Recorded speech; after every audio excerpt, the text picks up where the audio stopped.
Okay, I think we're going to start actually. Yeah, it's 5 o'clock in the UAE, 1 o'clock in the UK, and midnight in Sydney and the Eastern Seaboard for most of those people that are joining us from Australia. Before we start, just a few house rules. If you could remain on mute, unless you're asking a question, that would be very helpful. We would also like you to use the chat facility to request a question. We'll try and give some access or priority, I should say, to the UK. We're going to start with Sky Sports News, Ben Ransom. Over to you, if you don't mind. You could start, please. Lovely. Thanks, Danny. Joe, good afternoon. Good to see you. And nice to be able to talk on effectively the eve of an Ashes tour that we weren't sure about, I guess, until fairly recently. Can we start on that subject? I mean, I know there was some hesitancy among the playing group about what this tour would look like. You have got a tour. It's going ahead. What does it look like from the way you understand it at this point? I think it stems from a lot of excitement, really. From a playing point of view, everyone wants to play Ashes cricket. It's the one series that you grow up wanting to be involved in as an English player, and the opportunity to go over to Australia and win is, there's no bigger dangle carrot than that in the sport, especially in Test cricket. So from our perspective, all very excited. Now we know that the tour's going ahead. We can really look forward to preparing well once we get there and making sure we're absolutely ready for what should be a brilliant series. How tricky are the restrictions going to be to deal with? Can you give us a sense of what you're facing when you land? Yeah, I mean, I think as we've had to throughout the whole pandemic, there are going to be rules and certain restrictions in place, which you just have to manage as best you can as a team, as players. Be respectful of where we are and the environment that we're going to be in, and make sure that we try and keep everyone as safe as we possibly can. We're very well practiced in it, and we've managed it, I think, very well till now, and that'll just have to continue forward and abiding by whatever rules are set for us when we get there. The coach gave you a great deal of credit for helping to convince some of the players, I guess, to go on the tour, to kind of around the discussions around what you'd be facing. Can you give us an insight of those conversations, kind of your role, how you saw that, and how you kind of played the role of getting everyone on board, and sum up the feeling among the group right now? I think everyone's excited to be involved in an Ashes series. My role in all of that was just making sure everyone, more than anything, was comfortable with the environments that we were going to be in. And I think having a good understanding of how difficult it's been, especially for multi-format players and guys that have played a lot of cricket throughout this pandemic, a real sympathy with what that's been like. Having also spent a bit of time and quite a lot of time in that environment myself. But also, I think everyone's fully aware of what a great opportunity we have ahead of us. And in that respect, you don't need to convince anyone of anything. It's more making sure that we have an environment which allows us to play at standard Test cricket deserves.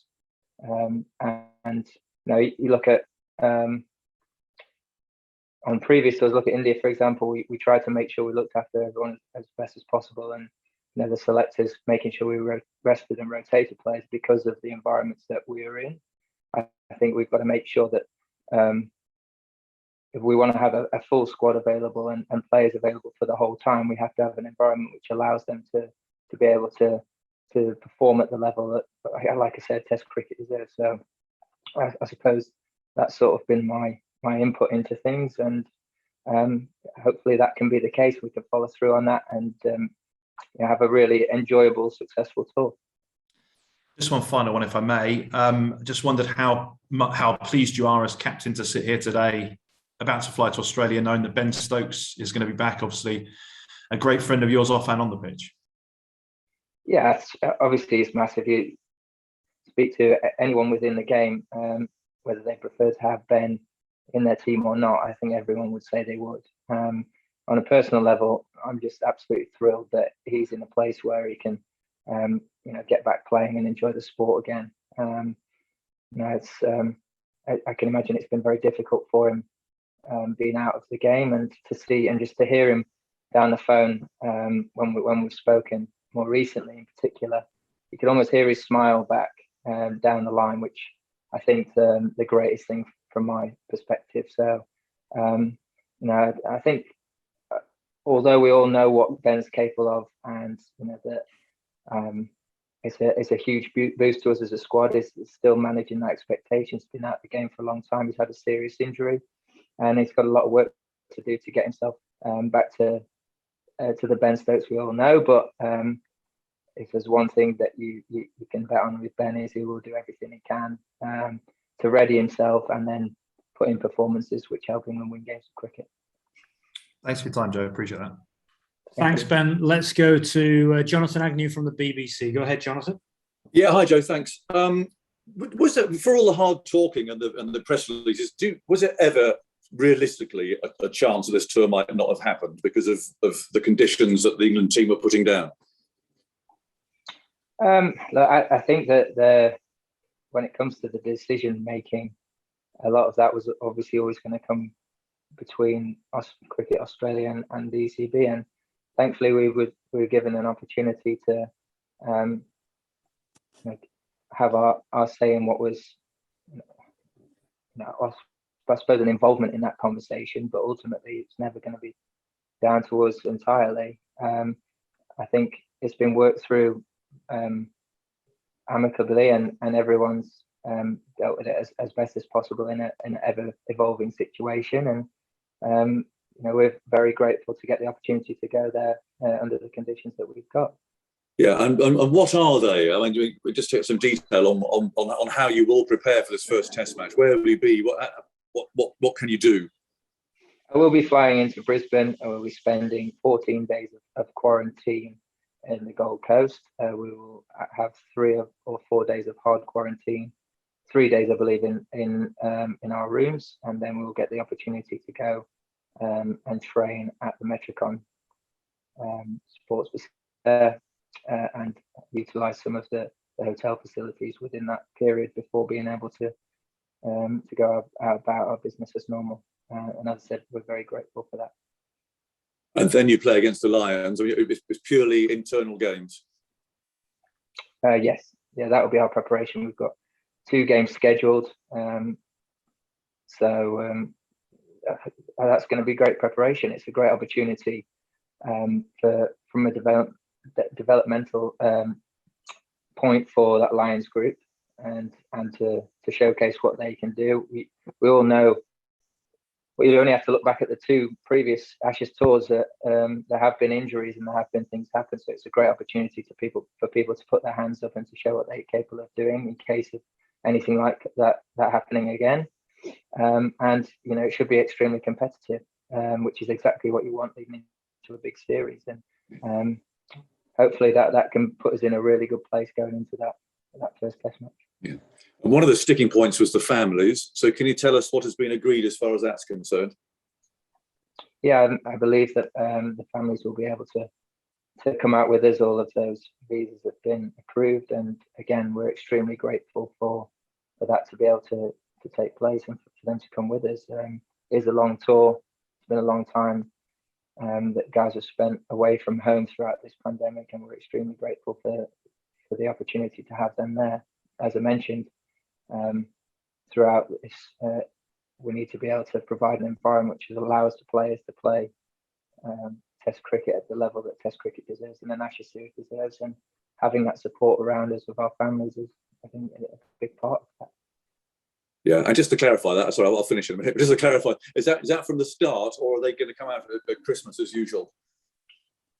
My belief of that is there will be a entry point towards the Christmas period, but there will be families going out from the start as well. Okay, and last one on Ben, and then I promise I'll finish. You here and obviously good mates. Did you see a turning point? I mean, I don't know how much you've spoken to him over the course of the last couple of months, but did you actually put the phone down or whatever you do and say, I wonder if I've just spotted a possible opportunity there? I think that, as I say, when I spoke to him a couple of occasions, I think after his second surgery, there was a real a lot of positivity in the way he was speaking, and I think more than anything, I didn't want to put him under any pressure to make any sort of decision. It was always going to have to come from him. But you could hear that he was really pleased with how that went, and quite quickly after that, there was I think a lot of, you could see improvement in things, and he started to get back hitting balls quite quickly, and it wasn't long before I got a really nice phone call telling me that he was going to be coming with us. I've been greedy. Cheers, Joe. Thanks. Thanks, Aggers. We'll take two from Sam Ellard at TalkSport, and then we'll open it up to others. Go ahead, Sam. Hey, Joe. How are you? Hi, Sam. Good, thanks. How are you? Good, thanks. Joe, just one on Ben. We know what a great cricketer he is, but just it's a massive boost for you. But just what lift does this give the whole England team, having Ben in the dressing room? Just how important is he for especially some of the younger players in the team? I think he's a massive asset in many respects. You obviously talk about, first and foremost, his performances on the field, and especially what he's done against Australia in the recent past.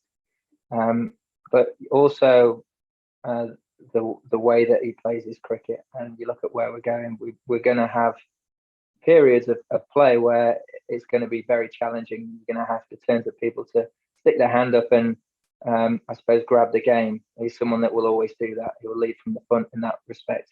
He's a brilliant leader within the dressing room, and people follow him.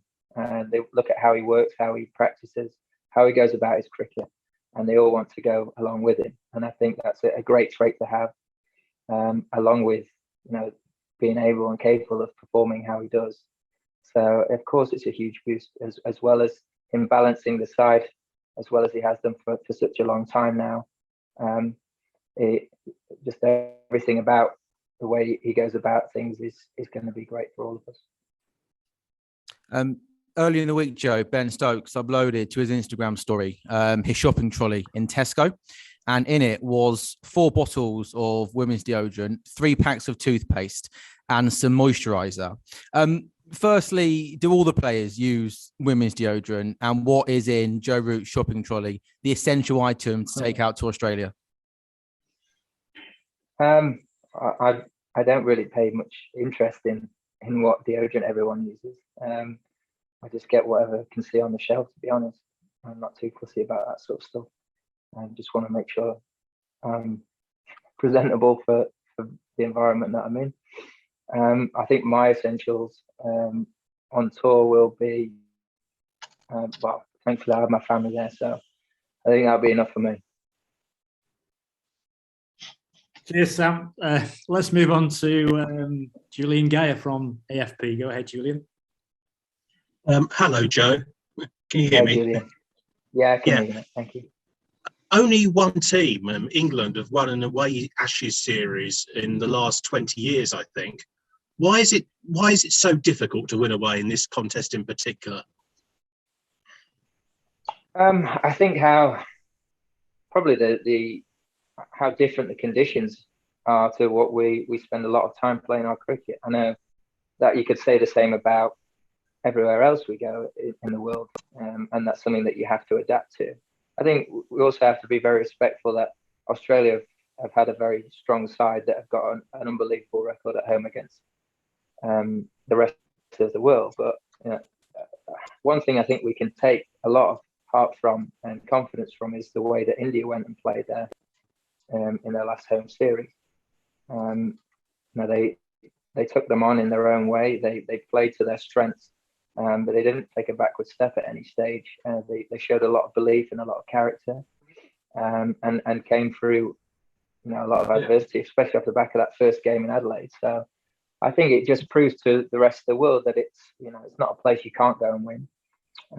And I think one thing that we've tried to do really well ahead of this series is be extremely well prepared. We've got a good understanding of how they play their cricket at home, and I think it's just making sure that we do the work now, and we give ourselves that confidence, and also probably try and lean on a bit of the confidence that those guys and that performance that the T20 side put in the other night. There will be guys from both teams involved in that series, and I suppose you want to try capture as much of that confidence going into the series as you can.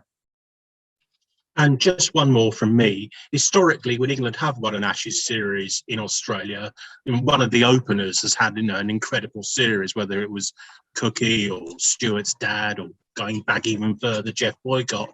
I mean, how much are you looking to your openers, and how do you expect them to go? Given their relative lack of experience in those. Yeah, I think that the most important thing in that respect is the weight of runs, and to be successful there, generally sides have to make big scores, and you have to be able to manage that well.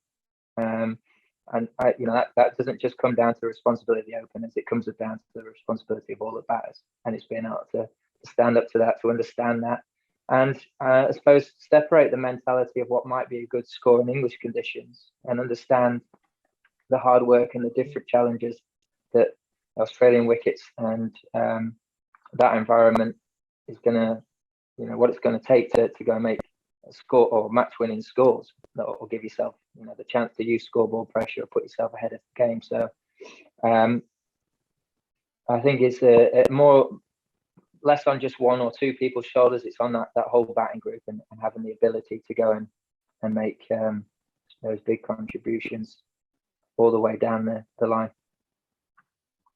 Thank you. Cheers, Julian. I'm going to take some questions from the Australian media. We'll go to Ben Horn at the Sydney Telegraph, and then Rob Forsyth from AAP. Go ahead, Ben. Thanks, Danny, and thanks, Joe, for your time. No problem. A few weeks ago, Tim Payne made some comments where he said the Ashes are going ahead whether Joe Root's here or not. I was just wondering, did you find those comments disrespectful, given the amount of Test cricket England has played during this period in bubbles? I didn't really look too much into it, to be honest. I thought Australia have not had a huge amount of Test cricket throughout this period, and as with all the players that are likely to be involved, an Ashes series is one thing that everyone wants to go ahead and be playing and be involved in.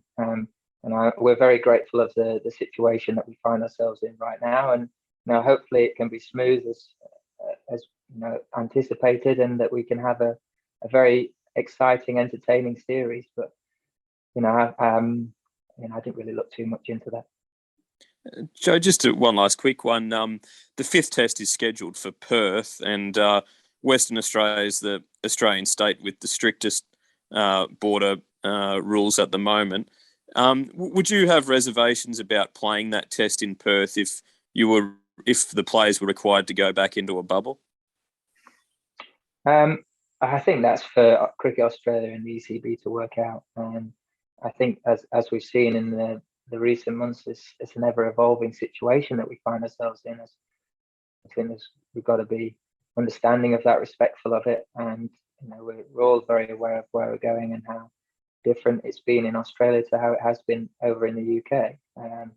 So I think from our perspective, it's working alongside Cricket Australia with the ECB and hopefully finding a solution that works well for everyone. Thank you. Okay, we'll take three more. We'll go Rob, Malcolm Conn, and then we'll finish with Hugh Turbeville. Go ahead, Rob. Cheers, Danny. Joe, Australia have only played that one Test series against India since COVID first hit, whereas you guys have obviously played quite a bit more. Do you feel that's an advantage, and do you think that lack of Test cricket is something that could help your side at the Gabba? I think I'm very wary about commenting too much on Australia. I don't think that's the right approach for us. It's never really been something that we've paid too much attention to. Of course, we'll do our research and we'll make sure we're very well prepared for what Australia like to throw at us. But ultimately, we've got to make sure that our own house is in order. We're as readied as we can be, and concentrate on getting the most of that warm-up period. That's for Australia to deal with. The fact that they've not had a huge amount of cricket is that's for them. From our point of view, it's making sure that throughout this warm-up phase, it's being as switched on as we can be to what we're likely to face, but also just getting ourselves familiarised with the conditions, really utilising that phase as well as we can. Use those 2 games to be really competitive, of a real hard, and go into that test match full of confidence and sort of game ready as we can be. Thanks, Joe. Okay, we'll go to Malcolm and then we'll finish with you. Go ahead, Malcolm. Thanks, Danny. Thanks, Joe. Joe, you said earlier that Ben Stokes had a lot of work to do to get back to the Ben Stokes we all know. Now, obviously, he hasn't played for some time and he would have been sort of on a restricted training program, I'd imagine. But where exactly is he at, and how do you see him, his progress in his journey and getting back to sort of a battle-hardened cricketer? I think that, well, I know for a fact he's been netting properly again. He's been hitting balls properly again, which is really positive. I think one of the things that we're going to have to manage well is making sure that his workloads are up with ball in hand, and that he doesn't go in light work ahead of that first game. And I think apart from that, he's coming along nicely. But as I say, I suppose it's managing those expectations and making sure that everything goes as smoothly as possible and according to plan. But for him to be involved again and back enjoying, or with a smile on his face, playing cricket is an exciting prospect for all of us. And as well, I think that the conditions that we're going to, you look at how he performed in his debut series out there in 2013-14, that 100 he scored 5 for in the last test match shows that he can perform in those conditions, and those sort of wickets suit the style of player that he is. Thank you. Thanks, Malcolm. And the last one, Hugh Turbill. Go ahead, Hugh. Hi, Joe. Hi, Last series in Australia, you averaged 49. The one before was a bit tricky, 27. Nasser Hussein's told the cricketer that it's the best conditions for batting anywhere in the world, Australia, and yet they've got a brilliant attack. So how are you sort of approaching this series as a batsman, please? I think I look at the last 2 times we've been out in Australia, and from a personal point of view, it's the one series that you're desperate to go and stamp your mark on and play with authority, have that big series like Cookie had, for example, and to come away having won an Ashes series in Australia. That's the dream, and I think I probably wanted it too much. I was too desperate, and it had probably a negative impact on the way I went and played. Probably put too much pressure on myself. And I think one of the things that's really helped me this year is probably stripping a little bit of that back. Really going and enjoy my cricket and enjoy my batting, and have a bit more clarity on an understanding of my own game. One thing that I've got coming into this series is a lot more evidence and information on those conditions than the last 2 tours. So that will stand me in good stead as well. But also just making sure I'm fully prepared for what we're going to be coming up against. Australia's attack's been very similar for a good period of time now. There's a lot of information and knowledge that you can do and prepare yourself for ahead of the series, and be putting that work in, putting that practice in, and making sure that whatever's thrown at us, that you're ready to face it and counter it. Lovely. Just one last one. Last time, I know it's you haven't got Jofra Archer and you can only pick from who you've got, but last time there was some sort of talk that England had too many right arm fast medium seamers, and you've got a similar mix this time. Or any thoughts on sort of how you could improve the attack can improve this time? I think that one thing that we struggled with on the last tour was we were hit with quite a lot of injuries ahead of going away, and once we got there as well. So that was a huge challenge for us, I think, making sure that we are ready and we've got as many of those guys ready to hit the ground running for that first game is going to be vitally important. Of course, there's going to be challenges with that, with the World Cup going so close towards that first test match, but we'll manage that as best we can. We're on that, and I suppose more than anything is having a real understanding of collectively how we're going to go and take 20 wickets. Whatever combinations we have, what's going to suit those conditions best, and how we're going to exploit that, and how we're going to work together, how we're going to pass spells on, create pressure for long periods of time, and also recognize those moments where we really grab the game. And I think one thing that we can learn from the India series back home is there was a couple of occasions where the game could have gone either way, and India just grabbed it ahead of us. And we've got to be a bit more. We've got to have that little bit between our teeth, I think, in those moments, and say, right, I'm going to stand up here and I'm going to grab this game, and make sure that we're the ones in that tight moment that get across the line and get the win. So it's a great lesson for us all going into this series. It's one I really hope that we learn from and expect. Thank you very much. Thanks, Hugh. And thanks, Ruti, for joining us. Really appreciate it, taking some time out to do this. And for everyone around the world, including those in Australia, getting up at the godly hour of midnight. Just so everyone's aware, I'll send the files on the WhatsApp group, the video and audio files. And thanks again. We look forward to seeing you all soon. Thank you. Thanks a lot, Thank Danny. you. Thanks, Danny. Thank you, Danny. Danny. Thank you, Joe. Joe. Cheers.